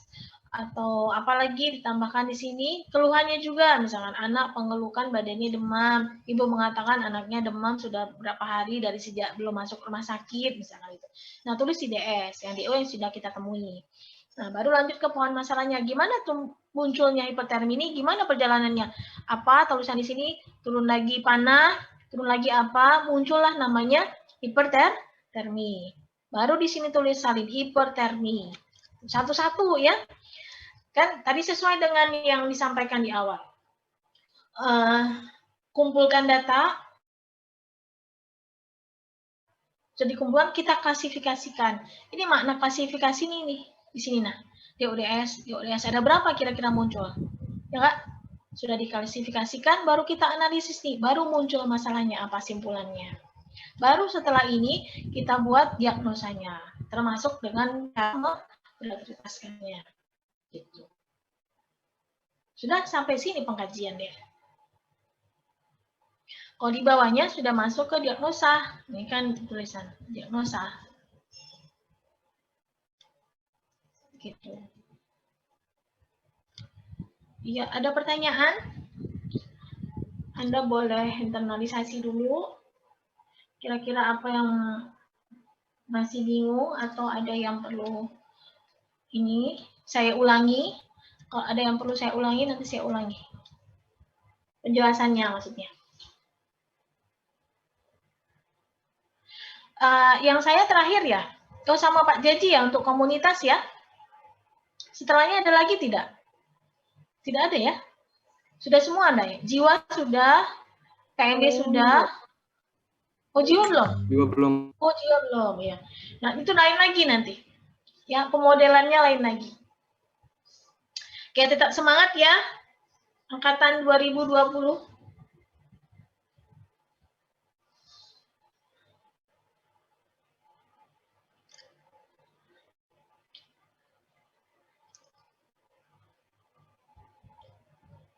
Oke. Kita masih punya waktu 10 menit. Kalau ada yang mau bertanya. Nah, sambilan ya, udah mungkin menginternalisasi, saya tampilkan lagi. Ini ada macam-macam loh ya, teman-teman semua. Ya. Ada rujukannya itu nanti macam-macam di sini. Bisa WHO NCHS, bisa MTBS nantinya, macam-macam. Ya, jangan khawatir, jangan mundur dulu. Aduh, pening palaku ya lihat banyak kali lah itu ya. Bukan ya. Nanti justru akan jadi kaya. Oh, saya ngerti tentang make WHO NCHS, MTBS gimana, mana yang lebih sederhana nantinya. Buku panduannya ada kok. Cuma Anda memang belum masuk sedalam itu karena belum masuk ke SASE keperawatan anak, bukan SASE, ke mata kuliah keperawatan anak. Itu masih mengenal untuk formatnya saja dulu. Nanti masih belajar masukkan saja dulu dari kasus yang ada gitu ya. Oke.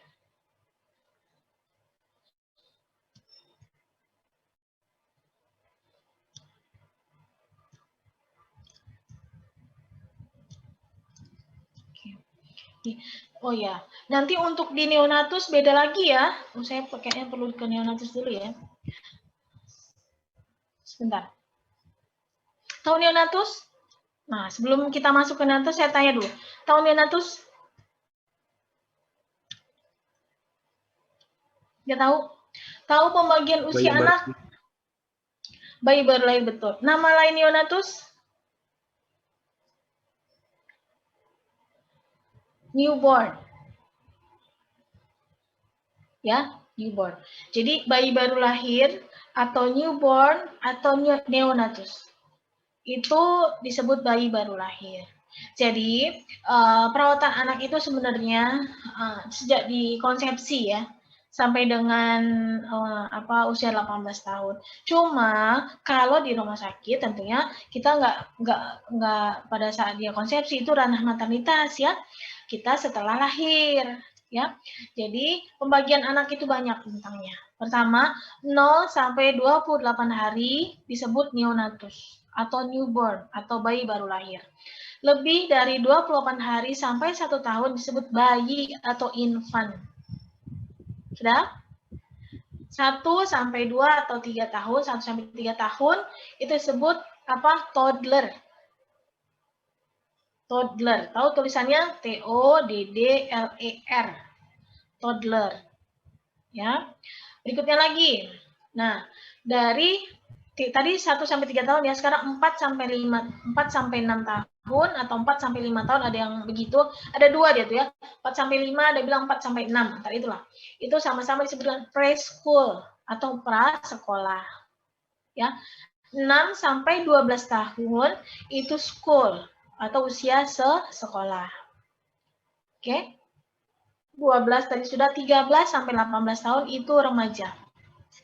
Dengan pembagian khususnya nanti Anda tinggal lihat di buku. Remaja itu ada remaja awal, remaja tengah, remaja akhir. Yang jelas 13 sampai dengan 18 tahun itu masuk ke remaja. Itu berdasarkan WHO. 0 hari sampai 18 tahun termasuk usia anak. Nah, yang jadi ini yang kadang begini ya. Kalau remaja dirawat SMP kelas 3 misalnya gitu. Badannya gede. Secara umur dia masuknya ke anak-anak. Cuma kadang di bangsal anak dititipkan dia di ruangan dewasa. Atau ada juga yang demikian, ya. Kenapa kadang bednya nggak sesuai? Ada pernah saya menemukan yang demikian ya. Tapi sekarang itu bednya sudah ada. Jadi kadang lucunya begitu, anak-anak ya remaja sendiri gitu ya, kayak tua sendiri gitu ya. Tapi dirawat dengan adik-adiknya yang kecil gitu ya di rumah sakit gitu kan. Dan mulai dari bayi, toddler, ada semua lengkap. Terus dia badannya, secara badan dia paling gede kan. Yang namanya anak remaja kan tumbuhnya cepat ya kan. Apalagi anak laki-laki tiba-tiba dia udah tinggi aja gitu. Terus dia dirawat, tapi usia dia masih kecil gitu kan. Misalkan 13 tahun atau 15 tahun lah gitu. Kan bingung nih. Ya, tapi kan dia tetap dalam perawatan anak-anak. Maksudnya ke bangsal anak-anak gitu. Tapi jatuhnya begini, ketika di rumah sakit rasa gede banget gitu ya. Ini masuk ke dewasa, ke anak-anak gitu. Ada beberapa yang seperti itu ya. Jadi ya itulah temuan-temuannya di bangsal anak tuh seperti itu. Ya nanti kalian kalau di praktek di rumah sakit juga banyak menemukan ya banyak macam lah, banyak cerita gitu ya. Ada yang pasiennya kabur gitu ya. Ada pasien kabur tuh ada gitu kan ya. Tiba-tiba misalkan siang dia masih ada gitu kan. Nah, begitu perawat sore datang dia masih ada. Tapi jam 3, jam 4 kemana dia udah hilang begitu saja, entah bagaimana ceritanya kok hilang. Jadi banyak lah ya, banyak hal lah gitu. Terus juga komunikasi juga begitu. Nanti kalian kalau dalam berinteraksi dengan pasien, lihat dulu ya, kalau pasiennya, kan ini kan Palembang ya, usahakan dengan menggunakan bahasa sini. Kalau nggak ada ya semoga mereka bisa mengikuti gitu ya. Kadang pasien tuh agak gimana ya kalau kita bahasa Indonesia ke mereka, sedangkan mereka misalkan orang sini gitu ya, kagok ya. Nah, mereka menjawabnya gitu loh. Mereka kalau dengar kita mungkin biasa saja, tapi ketika mereka harus menggunakan bahasa yang sama, misalkan, maka akan seperti aneh buat mereka. Jadi buat mereka nyaman dalam berbahasa. Ya, buat mereka nyaman dalam berbahasa. Jangan sampai seperti ada pemisah yang jauh, mereka agak segan, malu mungkin. Nah, itu yang harus kita sebagai perawat atasi. Sehingga pasien itu lebih nyaman dalam berkomunikasi, mereka menyampaikan apa keluhan mereka juga lebih baik. Sehingga tergali semua seperti itu. Oke, saya pikir kalau tidak ada pertanyaan mungkin atau belum ada juga? Ada Ibu. Kalau belum ada saya anggap sudah cukup mengerti dan silakan dipahami ya. Oke, karena nanti kita akan masuk ke step selanjutnya loh. Ya setelah ini gimana cerita?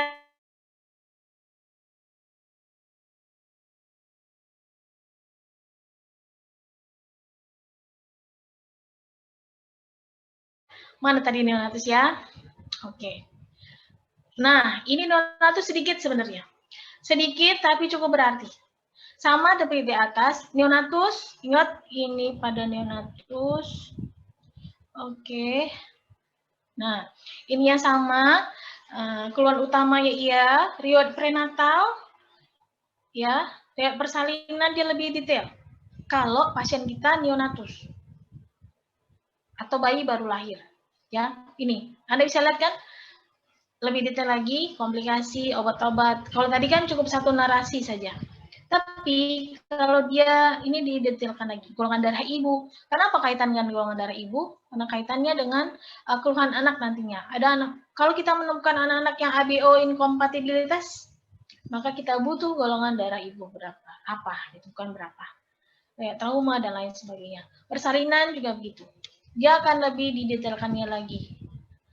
Partusnya, walaupun tadi ada ya intranatal di yang anak-anak di atas, tapi untuk di sini dia pisahkan. Presentasi obat-obatan didapat, trauma lahir apakah ada, itu riwayat postnatal. Nah, tadi kalau di anak-anak yang non neonatus, postnatalnya paling bagaimana hidupnya selanjutnya. Bagaimana apakah dia minum ASI ataukah dia pakai sulfor, ya nggak? Bagaimana kenaikan berat badan si anak, bagaimana kondisi ibu setelah postnatal, apakah sehat ataukah membutuhkan perawatan lanjutan. Itu yang ditulis ya untuk di pengkajian yang form 1 lagi di atas sebelumnya. Nah, kalau pasien kita adalah neonatus, maka kita akan cari tahu Apgar score-nya. Anda cukup tahu dulu ya Apgar score gitu ya. Kondisi si anak, Apgar skornya setelah lahir berapa gitu. Resusitasi, butuh nggak dia bantuan resusitasi atau tidak? Nafas, bantuan jalan nafas gitu, resusitasi itu. Dan lain-lain yang didapat. Ada pembeda bisa diikuti ya, pembedanya ya, antara anak, saya bilang anak saja, maksud kalau saya bilang anak berarti neonatus ke atas ya. Setelah neonatus ya, 28 hari sampai dengan 18 tahun ya maksudnya ya kalau saya bilang anak ya. Nah, Apgar score, walaupun neonatus itu anak juga, cuma maksudnya pembagian di dalam ini biar lebih jelasnya. Genogram sama, pengkajian fisiknya sama, keadaan umum, namun dia ada pembeda. Apa aja? Berat badan, panjang badan sama dengan anak-anak secara umum, tapi dia ada pembeda lingkar kepala, lingkar dada, lingkar abdomen, dan juga lagi sama, nafas sama. Oke, jadi yang membedakan ini, ada lingkar kepala harus ini, lingkar dada harus dicari tahu, lingkar abdomen. Ini pada bayi baru lahir. Oke. Berikutnya, temperatur, dia didetailkan. Kulit, inkubator kalau pakai. Kan ada anak-anak yang, ada bayi yang dirawat di inkubator, nah maka kita perlu tahu suhu inkubator yang digunakan berapa. Gitu. Oke, lanjut lagi, refleks. Refleks dia akan ditanya, refleks kenapa? Bayi masih ada refleksnya. Bayi baru lahir masih ada refleksnya. Ada refleks yang untuk anak yang lebih dari usia neonatus, juga ada pemisahan refleksnya, cuma sudah mulai menghilang. Ada yang bertahan 4 bulan, 6 bulan. Nah, itu diperiksa melalui form perkembangan. Enggak ada, tidak masuk ke dalam tabel ini. Ya tadi adalah, Anda ingat tadi tumbuh kembangnya ya, form tumbuh kembang saya bilang ini sampai dengan usia 6 tahun saya bilang. Ya. Nah, untuk anak-anak yang bukan lagi neonatus tapi masih berusia kurang dari 6 tahun, untuk tahu refleks dan seterusnya masuk ke dalam poin pemeriksaan perkembangan yang tadi yang di form 1 lagi yang di atas. Oke, bisa ya? Bisa diingat ya? Nah, sekarang ke refleks. Ini adalah beberapa refleks yang perlu dikaji pada bayi baru lahir. Apa saja? Menggenggam, menghisap, Babinski, dan Moro. Kalau misalkan ada tambahan lain, boleh Anda tambahkan di tabel bawah ini. Apa saja? Kekuatannya, kuat atau lemah, atau bahkan tidak ada. Tuliskan apa yang ditemukan gitu. Ya, dari hasil pemeriksaan kita pada si bayi ini. Bayi baru lahir atau neonatus. Nah, terus ini sama. Yang lainnya sama. Cuma kalau untuk bagian kepala, karena berhubung bayi baru lahir, biasanya sutura sagittalisnya itu bisa terlihat. Nah, itu perlu kita lihat. Anda tahu sutura sagittalis? Anda tahu bahwa kepala kita ini terdiri dari tulang tengkorak yang pipih. Ya, pernah lihat tengkorak? Ya, entah di gambar, maksudnya itu. Entah di lab di sekolah dulu, SMA gitu ya. Atau SMK-nya mungkin ada. Itu ada terpisah-pisah ya. Ada bagian segini, ada kayak garis-garisnya ya. Nah, itu sutura namanya. Nah, kalau pada bayi baru lahir, perlu kita kaji. Apakah suturanya terpisah seperti ini? Anda bisa lihat jari saya seperti ini, atau dia seperti ini. Kalau dia seperti ini, berarti dia tidak bagus jalan lahirnya. Kenapa? Ada desakan. Harusnya dia seperti ini, ya. Sutura sagittalis. Nah, itu yang kita lihat sutura sagittalis kan bagaimana kondisinya. Nah, itu yang kita tulis di dokumentasi pengajian ini. Fontanel, tahu fontanel? Ubun-ubun. Ubun-ubun ada 2, fontanel anterior pada fontanel posterior. Nah, di sini baru tertulis, saya tuliskan fontanel anterior. Itu yang dilihat. Lunak kah? Teraba lunak? Ya, berarti belum menutup, tulis itu teraba lunak, belum menutup, berapa kira-kira apa diameternya, itu tuliskan di fontanel anterior ini. Itu kan nanti dia akan menutup. Ya, seiring dengan pertambahan usia si bayi.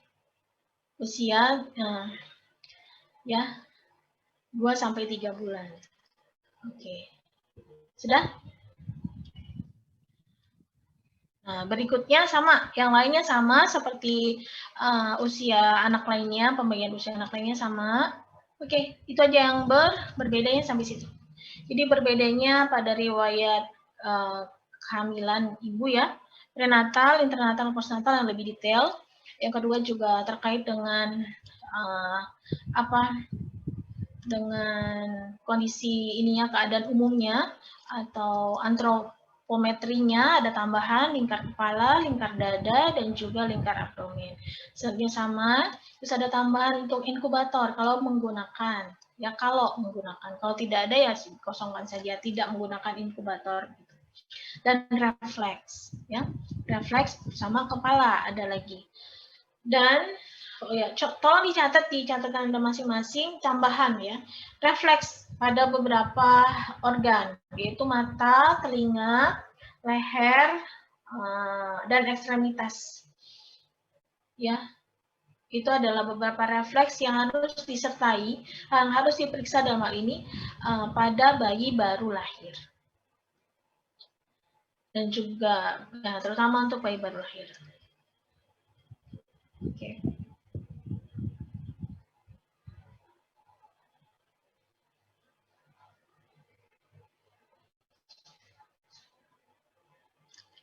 Oke, saya pikir cukup dulu ya.